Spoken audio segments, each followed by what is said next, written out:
Hello everyone, this is Adarsh and welcome back to Geeky Hub. This is 39th video of networking course.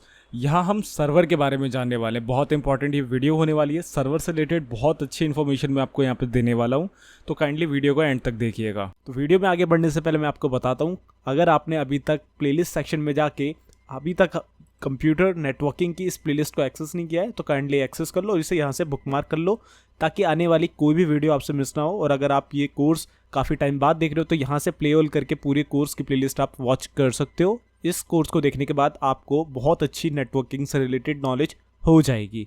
और जाते जाते subscribe भी ज़रूर से कर देना.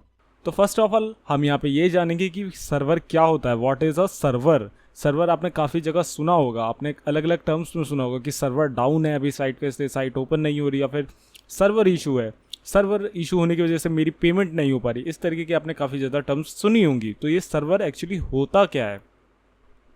तो a server is a computer system और software application that provide services, data और resources to other computers known as clients over a network. तो जो सर्वर होता है वो आप अलग अलग टर्म्स में यूज़ कर सकते हो. जैसे कि आपका एक लोकल नेटवर्क है तो वहाँ पे आपका एक लोकल सर्वर होगा. आपका एक बड़ा नेटवर्क है तो आपका एक ग्लोबल सर्वर होगा. एक ग्लोबल वहाँ पे आपका एक डिवाइस वर्क कर रहा होगा जो सबको सर्विसेज दे रहा होगा. तो सर्वर एक ऐसा डिवाइस है या एक ऐसा एप्लीकेशन है जो कि सर्विसेज प्रोवाइड करता है अपने क्लाइंट्स को, अपने यूज़र्स को. तो वो लोकल एरिया में भी हो सकती है, वो ग्लोबल एरिया में भी हो सकती है. मतलब एक बड़े लेवल पे भी हो सकती है और एक छोटे लेवल पे भी हो सकती है. Server perform a variety of essential task in computer network such as hosting website, managing emails, storing files, running application and managing databases. अब हमें ये समझ में आ गया कि सर्वर हमें सर्विसेज प्रोवाइड करता है, लेकिन किस तरीके की सर्विसेज प्रोवाइड करता है. तो वो हमारे को बहुत तरीके की सर्विसेज प्रोवाइड करता है. लाइक हमें नेटवर्क प्रोवाइड करता है, हमें होस्टिंग प्रोवाइड करता है कि हम अपनी वेबसाइट को वहाँ पर स्टोर करा सकें, हमें ईमेल्स की सर्विसेज प्रोवाइड करता है कि हम अपनी ईमेल्स को एक्सचेंज कर सकें, हमें फाइल्स को स्टोर करने की सर्विस प्रोवाइड करता है ताकि हम अपनी फाइल्स को स्टोर कर सकें, हमें अपनी एप्लीकेशंस को रन करना है तो भी हम सर्वर पे अपने एप्लीकेशंस को रन करते हैं ताकि हम दूसरे क्लाइंट्स को अपनी सर्विसेज दे सकें. और डेटाबेसेस के लिए भी सर्वर होते हैं जिसे हम यहाँ पे एसक्यूएल सर्वर कहते हैं. तो अपने हर काम के लिए, स्पेसिफिक काम के लिए जो भी सर्विसेज हमें चाहिए वो एक सर्वर ही हमें प्रोवाइड करता है. तो कोई भी ऐसा काम जो कि एक ग्लोबल लेवल पे आप देख रहे हो, चाहे वो किसी वेबसाइट का होस्ट हो, चाहे कोई मेल एक्सचेंज हो, चाहे कोई फाइल डाउनलोड हो, सब सिर्फ और सिर्फ एक सर्वर के बदौलत ही हो पाता है. तो यहाँ पे आपको सर्वर बताया मैंने. तो सर्वर क्या क्या हो सकते हैं, मतलब किस फॉर्म में आपको देखने को मिल सकते हैं. तो सर्वर आपको हार्डवेयर फॉर्म में भी देखने को मिल सकते हैं और सर्वर आपको सॉफ्टवेयर फॉर्म में भी देखने को मिल सकते हैं. तो अगर आपको कोई पर्सन ये कहे कि हाँ भाई मेरा सर्वर ये देखो ये लगा है इस रूम के अंदर, तो वो भी एक सर्वर हो सकता है. और अगर कोई आपको ये कहे कि मेरे लैपटॉप के अंदर मेरा सर्वर है तो वो भी पॉसिबल है. तो दो तरीके के सर्वर होते हैं, एक आपका हार्डवेयर सर्वर होता है, एक आपका सॉफ्टवेयर बेस्ड सर्वर होता है. एक छोटा सा और एग्जांपल है अ टिपिकल पीसी यानी डेस्कटॉप या लैपटॉप और HTTP सर्वर. मैंने आपको बताया कि किसी भी तरीके की सर्विसेज को एक सर्वर प्रोवाइड करता है. तो वहाँ पे वेबसाइट होस्टिंग का भी एक छोटा सा एग्जांपल था. तो हम अगर अपने लोकल प्रोजेक्ट पे काम करते हैं, कभी भी कोई डेवलपर होता है अपने लोकल प्रोजेक्ट पे काम करता है तो वो एक XAMPP सर्वर का इस्तेमाल करता है ताकि वो लोकल सर्वर पे अपनी वेबसाइट को रन करके देख सके. तो जो XAMPP सर्वर है वो हमारा HTTP बेस्ड वेब सर्वर है जो कि अपाची की सर्विसेज यूज़ करता है, जिसके थ्रू आपकी वेबसाइट लाइव आपको आपके लोकल होस्ट पे देखने को मिल जाती है. तो वो XAMPP आपका अपाची HTTP बेस्ड एक वेब सर्वर है जो कि आपको खुद को सर्विसेज प्रोवाइड करता है या फिर आपको लोकल एरिया नेटवर्क के बेस पे आपको वेब सर्वर की सर्विसेज प्रोवाइड करता है. ठीक है, तो ये एक सॉफ्टवेयर बेस्ड आपको मैंने सर्वर का एग्जाम्पल दे दिया. और अगर आपको हार्डवेयर बेस्ड सर्वर का एग्जाम्पल देखना है तो यार किसी भी बड़ी ब्रांड का आप डाटा सेंटर गूगल पे डाल के देख सकते हैं कि सर्वर फिजिकल जो हार्डवेयर वाले सर्वर होते हैं वो किस तरीके के होते हैं, जिनमें बहुत अच्छी कॉन्फ़िगरेशन होती है. लाइक 2 TB ऑफ रैम्स और आपके ऑक्टा कोर्स आपके प्रोसेसर्स होते हैं बहुत सारे. इस तरीके की कॉन्फ़िगरेशन के आपके हार्डवेयर सर्वर्स होते हैं. तो सर्वर बेसिकली कैसे वर्क करता है. तो सर्वर बेसिकली इस तरीके से वर्क करता है कि ये आपके क्लाइंट्स हैं 1 2 3. तो ये क्लाइंट्स हो गए, मतलब जो कि यूज़र होंगे हमारे. तो वो क्या करेंगे, जो सर्वर होता है उसको रिक्वेस्ट करेंगे. लाइक ये एक वेब सर्वर है, मैं इसे कंसिडर करता हूँ ये एक वेब सर्वर है जहाँ पे मेरी एक वेबसाइट स्टोर है जो कि HTTP बेस्ड है. ठीक है, HTTP प्रोटोकॉल बेस्ड है। तो अब यहाँ पे जितने भी यूज़र्स हैं, मैं उन यूज़र्स को कहता हूँ जाओ उस वेबसाइट को खोलो, वहाँ पे आपके लिए मैंने कंटेंट अपलोड करा है।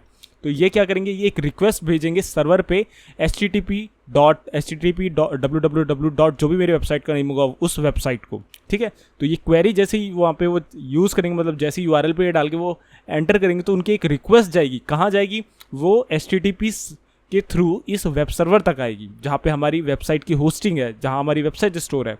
इसके बाद क्या होगा, इसके बाद जो सर्वर है अगर उसको जो क्वेरी है वो यहाँ पे मिल रही है, यानी रिक्वेस्ट मिल रही है, तो वो उसको प्रोसेस करके उसे एज अ रिस्पॉन्स सर्विस में भेज देगा अपने यूज़र्स के पास, ठीक है। और इसका रिजल्ट क्या होगा, इसका रिजल्ट ये होगा जितने भी यहाँ पे यूज़र्स ने वो रिक्वेस्ट करी थी उनको वो वेबसाइट ओपन होके मिल जाएगी। यानी वो जो वेबसाइट है वो कहाँ स्टोर है, वो सर्वर में स्टोर है। सर्वर को जब हम रिक्वेस्ट भेजते हैं तो वो उसे प्रोसेस करके उसे एज अ रिस्पॉन्स में आपको वही चीज़ वापस फॉरवर्ड कर देता है। तो ये होता है एक सर्वर का काम। तो ये था वेब सर्वर का एग्जाम्पल। अब यहाँ पे मैं आपको बताता हूँ टाइप्स ऑफ सर्वर्स के बारे में, बहुत इंपॉर्टेंट है ये ज़रूर से देखिएगा और समझिएगा कि कैसे सर्वर कैसे कैसे हो सकते हैं। तो आपके डेटाबेस सर्वर होते हैं like Microsoft SQL server, Oracle server और माई-सीक्वल। तो ये आपको जैम्प में भी देखने को मिलता है माई-सीक्वल, जिसमें आप अपने डेटाबेसेस को बना सकते हो और स्टोर कर सकते हो, जो कि लोकल बेस पे आप अपने प्रोजेक्ट्स में यूज़ कर सकते हो उन डाटाबेसेस को। तो डाटाबेस सर्वर भी होता है जहाँ आपके डाटाबेसेस स्टोर होते हैं। आई होप आपको डाटाबेस पता होगा डाटाबेस क्या होता है। इसके बाद होते हैं हमारे वेब सर्वर, जिनके थ्रू हम अपनी वेब एप्लीकेशंस होस्ट करते हैं। लोकल बेस पे आप अपाची HTTP सर्वर जो कि जैम्प में ही होता है उसका यूज़ करते हैं। मैं अभी आपको प्रैक्टिकली करके दिखा दूंगा। इसके बाद आता है आपका फाइल सर्वर, जैसे कि आपका FTP सर्वर जिसे हम कहते हैं, जिसमें आप अपनी फाइल्स को एलोकेट करते हैं, मतलब अपने फाइल्स यहाँ पे स्टोर करते हैं और अपने नेटवर्क में या फिर जहाँ पे जो जो उसको एक्सेस कर सकता है वो पर्टिकुलर उस FTP सर्वर या फाइल सर्वर से उन फाइल्स को आदान प्रदान कर सकता है, मतलब उसे डाउनलोड कर सकता है और उसमें और कुछ भी अपलोड कर सकता है। तो वो होता है हमारा फाइल सर्वर, जैसे हम FTP सर्वर भी कहते हैं। इसके बाद आता है हमारे मेल सर्वर। गूगल का भी खुद का एक मेल सर्वर है जो जीमेल यूज़ करता है, जिसकी वजह से आपके जो मेल हैं वो एक्सचेंज हो पाती हैं। तो मेल सर्वर हमारा बहुत इंपॉर्टेंट है। इसमें आपकी SNMP STA और आपकी POP3 SNMP इस तरीके की प्रोटोकॉल्स यूज़ होती हैं। आई होप आपने ये पढ़ा होगा। माइक्रोसॉफ्ट एक्सचेंज सर्वर इसका बहुत अच्छा एग्जाम्पल है। आउटलुक में भी इनका इस्तेमाल किया जाता है। तो मेल सर्वर वो चीज़ होती है जहाँ पे आपकी मेल एक्सचेंज यूज़ होता है। फिर आता है आपका एप्लीकेशन सर्वर। एप्लीकेशन सर्वर वो सर्वर होते हैं जो कि किसी इन्वायरमेंट को आपका क्रिएट करके देते हैं। लाइक अगर आप कोई प्रोजेक्ट पे काम कर रहे हो, आप PHP का कोई फ्रेमवर्क यूज़ कर रहे हो, लाइक लारावेल या केक PHP आप यूज़ कर रहे हो, तो उसमें आप कमांड देते हो कि हाँ मेरा जो प्रोजेक्ट है वो रन हो। तो वो जो प्रोजेक्ट है आप उसको जब कमांड दोगे तो वो एक अपना एप्लीकेशन सर्वर बनाएगा, जिसके थ्रू आपको वो लोकल होस्ट में वो प्रोजेक्ट रन करके दे देगा, क्योंकि उस प्रोजेक्ट को रन होने के लिए सर्वर की ज़रूरत होती है। आप किसी भी पर्टिकुलर कोई भी आप प्रोजेक्ट बनाओगे, चाहे नोड का प्रोजेक्ट बनाओ, चाहे आप रिएक्ट का प्रोजेक्ट बनाओ, सब अपना एक एप्लीकेशन सर्वर आपको बना के देगा ताकि आप उस पर्टिकुलर इन्वायरमेंट को यूज़ कर पाओ अपने सिस्टम में। तो वो होते हैं हमारे एप्लीकेशन सर्वर। फिर आता है हमारा DNS सर्वर। DNS सर्वर क्या होता है? DNS सर्वर सिर्फ और सिर्फ रिजॉल्व करता है आपके DNS को आपकी IP के साथ और आपके IP को आपके डोमेन नेम के साथ। ये एक तरीके का आपका डेटाबेस है। एक मान लो जब भी आप कोई वेबसाइट को वहाँ पे अपने URL पर डालते हो तो वो क्या होता है कि वो उसको IP के थ्रू वहाँ पे रिस्पॉन्स मिलता है। तो जो IP और डोमेन का वो पूरा डेटाबेस है वो एक DNS सर्वर में है। तो इसी तरीके के DNS सर्वर होते हैं जो कि IP और डोमेन को आपस में रिजॉल्व करते हैं। इसके बाद आपके प्रॉक्सी सर्वर आते हैं जो कि फ़िल्टरिंग और कैशिंग का इस्तेमाल करते हैं। आप ये पढ़ सकते हैं इसके बारे में और भी बहुत सारी चीज़ें। प्रॉक्सी सर्वर बहुत ही यूनिक टाइप ऑफ सर्वर है जो कि आपको बहुत सारी ऐसी सर्विसेज प्रोवाइड करने में हेल्प करता है जो कि एक नॉर्मल यूज़र नहीं कर पाता है। तो बहुत अच्छा टॉपिक है, मैंने इसकी वीडियो बना रखी है, आप उसे भी देख सकते हैं। इसके बाद आता है प्रिंटर सर्वर जो कि एक सेंट्रल मीडिएट सर्वर होता है। एक नेटवर्क में आप बना सकते हो जिसके थ्रू कोई भी यूज़र जो भी इस सर्वर में कनेक्ट होगा वो प्रिंटर जैसी सर्विसेज का इस्तेमाल बड़ी ही आसानी से कर सकता है। ठीक है, आई होप सो। ये बहुत ही बेसिक काइंड ऑफ सर्वर्स होते हैं। ये आपको मैंने यहाँ पे क्लियर करने की कोशिश करी। प्रैक्टिकली मैं आपको यहाँ पे एक वेब सर्वर और एप्लीकेशन सर्वर का एग्जांपल दिखा देता हूँ। उससे पहले आप समझ लीजिए FTP server, chat server, fax server, game server, audio video server, इस तरीके की भी सर्वर हो सकते हैं। तो काइंडली इन चीज़ों का ध्यान रखिएगा कि ये आपके एप्लीकेशन बेस्ड हो सकते हैं। और फिजिकल अगर आप देखोगे तो वहाँ पे आपको एक मशीन देखने को मिलेगी जिसमें आपके मल्टीपल कॉन्फ़िगरेशंस हो सकती हैं, आपकी शेयरिंग होस्टिंग हो सकती है, बहुत अलग अलग कंसेप्ट यहाँ पे हो सकते हैं।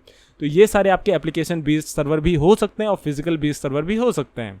अब यहाँ पे आपको मैं सर्वर के फैक्टर्स फॉर्म भी बता देता हूँ जो कि कुछ इस तरीके से, जो मैं आपको बार बार कह रहा हूँ कि फिजिकल हार्डवेयर सर्वर भी हो सकते हैं। तो वो जो फिजिकल हार्डवेयर सर्वर है वो अपीयरेंस में कैसे होंगे, यहाँ पे आप देख सकते हैं वो टावर बेस भी हो सकते हैं। कुछ टावर बेस का मतलब है जैसे कि आप देख सकते हो इस तरीके के एक बड़ी सी रैक होती है जिसमें आपके सर्वर लगे होते हैं, और इस तरीके की भी हो सकते हैं जिसमें आप एक डीवीडी प्लेयर जैसी मतलब जो आपकी सर्वर है वो डीवीडी प्लेयर टाइप के भी हो सकते हैं, मतलब उस साइज़ के भी हो सकते हैं।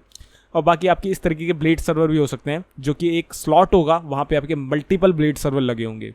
तो ये अलग अलग तरीके के डिज़ाइन या फिर फॉर्म में हो सकते हैं। अब बात आती है सर्वर वर्सेस पीसी की। अब यहाँ पे अगर आप देखोगे एक पीसी को भी आप एक सर्वर बना सकते हो, क्योंकि सर्वर का काम है सर्विस देना। तो आपका पीसी भी एक लोकल नेटवर्क में अगर एडमिनिस्ट्रेटिव उसको टास्क असाइंड है तो वो भी एज ए सर्वर वर्क कर सकता है। लेकिन एक प्रोफेशनल सर्वर और एक पीसी में कितना अंतर होता है आप यहाँ एक पिक्चर के माध्यम से देख सकते हो कि एक छोटी सी कार और एक बड़े से ट्रक में कितना पावर डिफरेंस हो सकता है। तो इसी तरीके से एक सर्वर जो कि आपका डेडिकेटेड सर्वर है और आपका पीसी जो कन्वर्ट हुआ है सर्वर में, दोनों में रिसोर्सेज में कितना अंतर हो सकता है और दोनों की सर्विसेज में कितना अंतर हो सकता है। तो जितनी हाई कॉन्फ़िगरेशन उतना बढ़िया सर्वर होता है। ये एक बहुत ही ग्लोबल कंसेप्ट है और यूनिवर्सल ट्रुथ है कि जितनी हाई कॉन्फ़िगरेशन उतनी अच्छी सर्विसेज। अब यहाँ मैं एक छोटा सा एग्जांपल दिखा देता हूँ कि सर्वर कैसा होता है, कैसे वो सर्विसेज प्रोवाइड करता है। मैं आपको यहाँ पे एक वेब सर्वर का एग्जांपल दिखाता हूँ। वेब सर्वर का एग्जांपल मैं आपको दिखा देता हूँ। मेरे पास खुद का एक वेब सर्वर है जो कि इंटरनेट इन्फॉर्मेशन सर्विसेज के नाम से होता है विंडोज़ में। मैंने इसकी सर्विसेज इंस्टॉल कर रखी है। अगर अभी आप देखोगे तो यहाँ पे आप साइट्स पे जाके देख सकते हो, यहाँ पे मेरी डिफ़ॉल्ट वेबसाइट है। और अगर आप यहाँ पे साइड में देखोगे तो यहाँ पे आपको बाइंडिंग्स, बेसिक सेटिंग्स, इस तरीके के ऑप्शंस मिलते हैं। तो मैं अगर यहाँ पे देखूँ तो मेरे को ब्राउज़ करने का ऑप्शन मिल रहा है और ये मेरी डिफ़ॉल्ट वेबसाइट है। अगर मैं यहाँ ब्राउज़ पर क्लिक करता हूँ तो यहाँ पे देखो लोकल होस्ट में मेरा एक वेब पेज खुल रहा है। तो ये क्या है, ये एक वेबसाइट भी हो सकती है। इसमें मैं कुछ भी कोड कर सकता हूँ और वो कहाँ होस्ट हो रही है, वो हो रही है इस इंटरनेट इन्फॉर्मेशन सर्विसेज मैनेजर के अंदर। मतलब ये एक वेब सर्वर है जो कि मुझे प्रोवाइड करता है ऐसी फंक्शनैलिटी कि मैं अपने लोकल नेटवर्क में अपने ही सिस्टम को एज अ वेब सर्वर बना सकूं। इसी के साथ साथ विंडोज़ में एक XAMPP नाम का विंडोज़ में आप इंस्टॉल कर सकते हो। प्री इंस्टॉल नहीं आता है, इंस्टॉल कर सकते हो, जिसमें आपको अपाची और MySQL सर्वर और फाइलज़िला यानी FTP सर्वर, डेटाबेस सर्वर और आपका वेब सर्वर तीनों की फंक्शनैलिटी मिल जाती है। ठीक है, इसके थ्रू भी आप अपने वेबसाइट्स को लोकल नेटवर्क में आप होस्ट कर सकते हो। आप यहाँ पे देख सकते हो कि यहाँ पे अभी क्योंकि जो हमारा IIS सर्वर है ये चल रहा था, इस वजह से ये पोर्ट 80 में हमारा इस्तेमाल नहीं कर सकते हम इसे। अगर मैं इसको यहाँ पे इसका जो पोर्ट है वो चेंज कर देता हूँ तो हम इसका भी इस्तेमाल यहाँ पे कर सकते हैं। देखो 80 पोर्ट है, इसको मैं 82 कर देता हूँ या 82 कर देता हूँ। ओके करता हूँ, क्लोज। और अब मैं इसको स्टार्ट करता हूँ तो ये स्टार्ट हो गया है। और मैं इसको एडमिन पे क्लिक करता हूँ तो आप देख सकते हो ये हमारा XAMPP खुल चुका है। तो यहाँ पे अगर मैं PHP माई एडमिन पे क्लिक करता हूँ तो यहाँ पे हमारा वेब सर्वर के थ्रू हमारा डेटाबेस सर्वर ओपन हो जाएगा। आप देख सकते हो ये मेरा MySQL डेटाबेस सर्वर भी स्टार्ट हो चुका है। तो इसी तरीके से आपके जो एप्लीकेशन सर्वर होते हैं दिखते हैं और इसी तरीके से आपके होते हैं। आई होप सो आपको इस समझ में आएगा कि कैसे आपके वेब सर्वर हो सकते हैं, डेटाबेस सर्वर हो सकते हैं और विंडोज़ में किस तरीके वो दिख सकते हैं। इसके बाद आपके पास कुछ इस तरीके की टर्म्स भी आ सकती है जैसे एक्सचेंज सर्वर और बैकअप सर्वर। तो इनको भी छोटी सी इन्फॉर्मेशन आपको दे देता हूँ। एक्सचेंज सर्वर माइक्रोसॉफ्ट बेस्ड होता है जिसमें आप अपनी मेल, बिजनेसेस से रिलेटेड जितनी भी चीज़ें होती हैं, CRM से रिलेटेड जितनी भी चीज़ें होती हैं जैसे टेलीफोन कम्युनिकेशंस, आपका डाटा, आपका मैसेज, चैट्स, इस तरीके से जो चीज़ें आपकी डिज़ाइन करी जाती हैं जो कि एक प्रोफेशनल बेस्ड होती हैं या फिर एक कॉरपोरेट बेस्ड होती हैं, उसके लिए हम यहाँ पे माइक्रोसॉफ्ट का एक्सचेंज सर्वर इस्तेमाल करते हैं। तो इस तरीके की भी आपको टर्म्स सुनाई पड़ सकती है कि एक्सचेंज सर्वर क्या होता है। इसके बाद आपके जो वेब सर्वर्स होते हैं उनकी होस्टिंग के लिए लिनक्स सर्वर, विंडोज सर्वर इस तरीके से यूज़ होते हैं। तो वो सारी चीज़ें अभी के लिए आपके लिए नहीं है, अभी बेसिक आपको आना चाहिए था तो वो मैंने आपको बता दिया। एक होता है आपका बैकअप सर्वर, ये भी आप जान लीजिए। बैकअप सर्वर कुछ नहीं होता, बैकअप सर्वर आपका एक कॉपी होता है उस सर्वर की जो कि सर्वर आप अपना डेडिकेटेड बनाते हो। लाइक आपके पास एक वेब सर्वर है, ठीक है, तो उस वेब सर्वर को आप Ctrl+C करके Ctrl+V कर दो, लाइक कॉपी करके पेस्ट कर दो, सेम दूसरी कॉपी बैकअप सर्वर कहलाएगी। किसी भी सर्वर की दूसरी कॉपी बैकअप सर्वर होती है, ठीक है। तो बैकअप सर्वर ऐसा नहीं है कि सिर्फ एक दो चीज़ों का ही बनता है, ये किसी भी सर्वर को आप बैकअप सर्वर बना सकते हो, मतलब 2 कॉपी बना सकते हो उसकी, दूसरी कॉपी आपकी बैकअप सर्वर कहलाएगी। तो कैसी लगी आपको ये वीडियो मुझे कमेंट करके बताइएगा, और अच्छी लगी हो तो लाइक करिएगा, कोई सवाल हो, कोई सुझाव हो नीचे कमेंट करिएगा। सो मैं मिलता हूँ आपसे नेक्स्ट वीडियो में। Till then good bye, take care, stay healthy, और प्लेलिस्ट सेक्शन में एक बार जरूर चेकआउट मारना, आपके मतलब के कोर्सेज यहाँ मिल जाएंगे।